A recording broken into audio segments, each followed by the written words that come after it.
Los amigos de Hoja de Ruta Radio, bienvenidos a una nueva edición de Otras Voces, el segmento de entrevistas de Hoja de Ruta. Hoy, lunes 15 de junio del 2020, siendo las 16 horas con 6 minutos, damos la más cordial bienvenida a Leonidas Chiliquinga, con quien vamos a tratar algunos temas sobre educación superior. Bueno, ¿qué mismo está pasando con el recorte a la educación superior? ¿Qué está sucediendo con las universidades? ¿Qué otras novedades se han presentado justamente en los estamentos públicos de educación superior una vez que ya se ha anunciado este recorte que, a pesar de tener un pronunciamiento de la Corte Constitucional, el mismo era una suspensión nada más, y el ministro de Finanzas ha dicho que el recorte va porque va? Muy buenas tardes, Leonidas, bienvenido a Hoja de Ruta. Muy buenas tardes, estimado Armando. ¿Cómo te va? Qué gusto verte a los tiempos. Gracias. Siempre es un gusto poder acompañar en estos espacios en donde podemos deliberar de cierta manera y poner nuestro criterio respecto a las situaciones coyunturales, ¿no? Más que todo, que en este momento el tema educativo es lo que está en boga en este momento y lo que ha estado a discusión durante ya más de unos 2 meses. Podemos evidenciar que los problemas, en vez de irse solucionando, han venido en aumento. Yo creo que esa es la primera circunstancia que yo quisiera señalarlos. De lo que nos comentabas, de lo que mencionabas respecto a la educación superior, actualmente se encuentra el proceso en manos ya de la justicia. Ha llegado tan desmedida la situación de los recortes que ha tenido que la justicia tener que resolver el asunto. No ha habido ya un espacio de diálogo entre las universidades públicas, entre las universidades particulares que reciben asignaciones del Estado, con las autoridades del gobierno. Esto quiere decir la primera señal de que el diálogo se ha roto completamente. Para haber judicializado los temas implica que el diálogo ha quedado ya nulo. Y un Estado que no tiene diálogo realmente ya no tiene nada, ya no tiene absolutamente nada.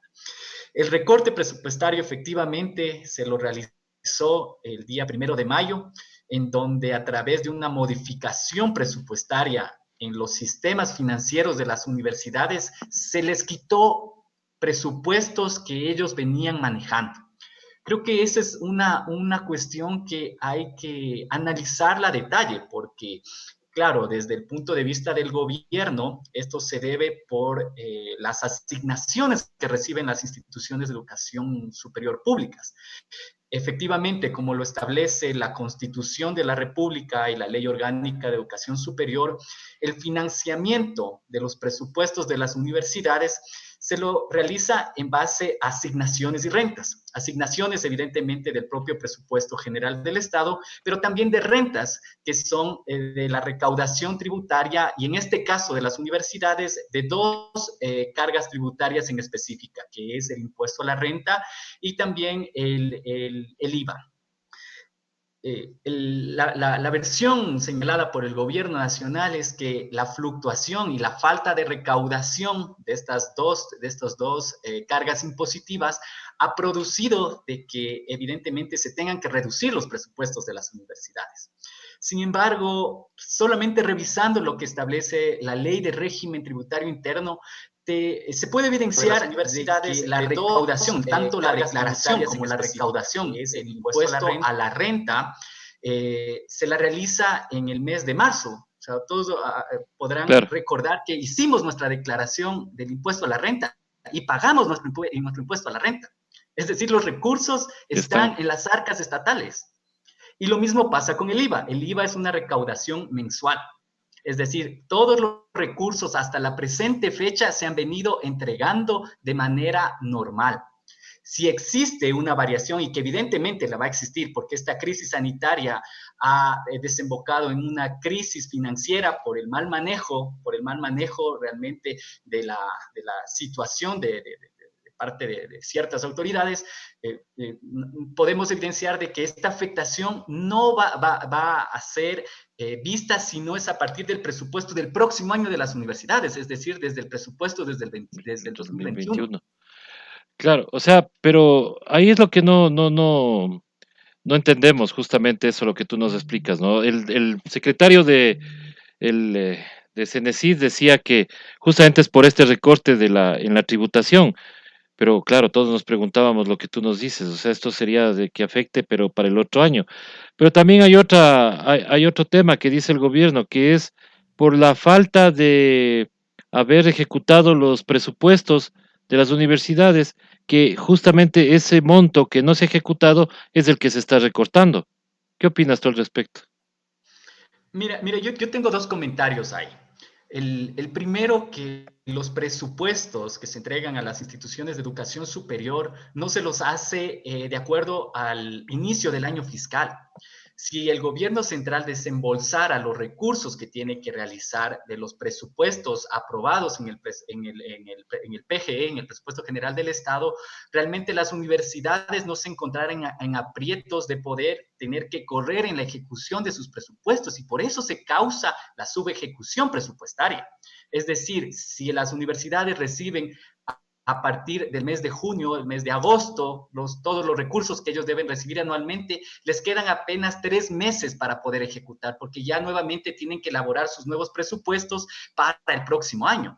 Es decir, realmente la subejecución no se debe al mal manejo de las universidades, se debe precisamente a la falta de entrega oportuna de los recursos ya presupuestados y aprobados por la Asamblea Nacional, en el caso del presupuesto general del Estado. Y hay otro dato interesante que me gustaría contarles. Esta posición de la fluctuación tributaria y la disminución de los recursos por dicha fluctuación podría ser justificada incluso de aquellas universidades que reciben precisamente estos recursos, es decir, aquellas que reciben los recursos del Fondo Permanente de Universidades y Escuelas Politécnicas, del FOPEDEU. Pero el recorte ha incluido en la misma proporción del 10% aquellas que no son sujetas de recibir estos recursos de los tributos. Es decir, la Universidad Yachay, la Universidad IQIAM, la Universidad de las Artes y la Universidad UNAE, las denominadas universidades emblemáticas, no forman parte del FOPEDEUPO. Estas universidades no reciben asignaciones tributarias que devengan de recaudación tributaria. Entonces, ahí me causa a mí una gran sorpresa, una gran incógnita de por qué si efectivamente hay una fluctuación tributaria y una afectación en la recaudación, ¿por qué también afectó entonces a estas otras universidades que no reciben estos recursos? Claro, y ellos de dónde reciben entonces los recursos? ¿Directamente del Estado? ¿Tienen un presupuesto aparte? Tienen un presupuesto específico del PGE, del Presupuesto General del Estado. Por ejemplo, a ellas, esas se las denomina asignaciones presupuestarias. Como les comento, existen dos fuentes especiales, que son las asignaciones que nacen del Presupuesto General del Estado y las rentas que nacen de la recaudación tributaria. Entonces, las asignaciones sí devienen precisamente de aquellos fondos del presupuesto general del Estado. Entonces, estas universidades no han entrado, por decirlo de alguna manera, en la repartición del pastel del FOPEDEUPO, y por ende no debían haber tenido afectaciones. Sin embargo, son de las que más afectación en la reducción de sus presupuestos han tenido. Chuta, tenaz. Esa, por ejemplo, esa parte no conocía. Yo pensé que todas estaban metidas ahí. Y ahora, eso también tendrá que ver mucho con el cierre de de la empresa pública Yachay. Obviamente no tiene nada que ver con con la universidad, pero al cerrar la empresa, pues obviamente también reducirán más presupuesto a esta universidad. Bueno, en el caso de Yachay, la empresa pública precisamente Siembra, que se transformó la anterior empresa pública Yachay a Ujú. Siembra, realmente no tiene una relación directa con la universidad, porque en un inicio, esta empresa pública de Yachay, ¿cuál era su misión institucional? Era la creación de la ciudad del conocimiento. Sin embargo, con el cambio de gobierno, con el cambio de políticas, con el cambio de visión de lo que es realmente una sociedad del conocimiento, se la cambió para realmente seguir en lo que el Ecuador siempre ha sido, un país primario exportador, es decir, a seguir viendo cómo podemos aprovechar más los aguacates que se siembran en la zona y no enfocarnos a temas que realmente todos los países desarrollados le apuestan, que es precisamente a una sociedad del conocimiento. Ya, qué triste que hemos retrocedido realmente y por este tipo de políticas que se están tomando. Obviamente el tema presupuestos, pues también ha desencadenado en una campaña en la que posiblemente deben haberlo tratado también en la Comisión de Educación de la Asamblea Nacional. Es el tema de los sueldos de, por ejemplo, rectores y administrativos de cada una de las universidades. Eso se hizo una campaña mediática en donde se hablaba de que ganan mucho los rectores. Y entonces la ciudadanía, pues obviamente se dejó comprar, o mejor dicho, compró ese argumento y claro, la gente dice, está bien que les reduzcan porque están ganando mucho y hay mucha gente, demasiada gente en las universidades. Bueno, el tema de el desprestigio, claro, se debe a buscar alguna excusa para justificar los recortes presupuestarios. Entonces, claro, mediáticamente es un golpe para las universidades el escuchar de que se lo trata de hacer un símil como cualquier institución pública. Y ese es nuestro gran error, no entender que la educación no puede ser considerada como una institución más dentro del Estado. La universidad tiene un fin específico que es precisamente servir a la sociedad. Y si no tenemos claro cuáles son los objetivos de este tipo de instituciones, realmente nunca vamos a lograr una mejora en la educación y en la calidad del sistema de educación superior en este caso. Eh, existe realmente, es parte incluso de los ODS, el fortalecimiento del, del talento humano de los docentes, ¿no? Realmente, si no tenemos un personal docente capacitado, realmente comprometido, realmente dignificado, ningún proceso educativo funciona, ningún proceso educativo. Lo mismo pasa en la educación general. Recordarán que el presidente y los personeros del Ejecutivo salieron a decir que al sector educativo solamente le van a reducir 1 hora en su jornada de trabajo. Esto implica una reducción de aproximadamente del 20 al 25% de los salarios de los docentes. Es decir, ellos ya venían percibiendo unos sueldos que no han podido ser revisados por más de 10 años. Y ahora, con las condiciones actuales, se les vuelve a hacer una rebaja. Y eso para los que pueden mantenerse en sus puestos de trabajo. Sabemos que por finalizar el concurso Quiero ser maestro 6, actualmente van a quedar fuera del sistema educativo público, fuera del magisterio, más de 6,000 docentes, que realmente no es que no se necesiten, se necesitan, pero que realmente el ministerio hasta la presente fecha no ha dado una solución o una respuesta a qué va a pasar con estas personas, con estos maestros que vienen desempeñándose precisamente en escuelas, en colegios rurales, y que realmente es un atentatorio ante los derechos laborales en cambio de... Pero ¿por qué no se termina ese concurso? Porque he visto que mucha gente justamente está reclamando que se termine ese concurso y que ya se den los nombramientos, pero vemos que estamos mejor quedándonos sin maestros, ¿no? Y se está votando. Sí, efectivamente la ministra en varias declaraciones que ha dado y circulares que ha manifestado es que ya se está empezando a hacer la entrega de los nombramientos correspondientes.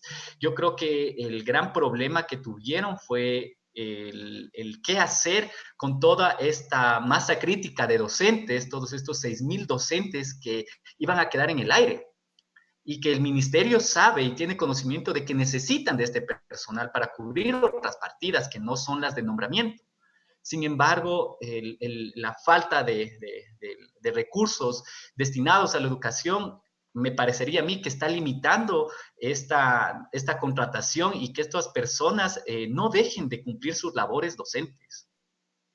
Claro, pero aquí preocupa por el hecho de que estamos a inicios del ciclo Costa.